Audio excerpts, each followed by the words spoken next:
Beirut लबनान हादसे के बाद एक बहुत ही अफसोसनाक हादसा अजमान यूएई में पेश आया, जहां पर अजमान की एक बहुत बड़ी मार्केट में आग लग गई।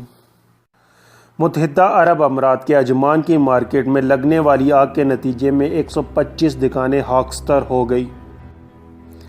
अजमान सिविल डिफेंस के डीजी अब्दुल शम्सी के मुताबिक मार्केट में आतिशज़दगी के दौरान मार्केट मुकम्मल तौर पर जल गई। मार्केट में 125 दुकानें थीं जो राख का ढेर बन गई। इन दुकानों में बड़ी तादाद में कार्टन, प्लास्टिक और दीगर अशिया से बना हुआ सामान स्टोर किया गया था, जिसकी वजह से आग की शिद्दत ज़्यादा रही। उन्होंने बताया कि खौफनाक आतिशज़दगी के नतीजे में हर दुकान को करोड़ों का नुकसान हुआ।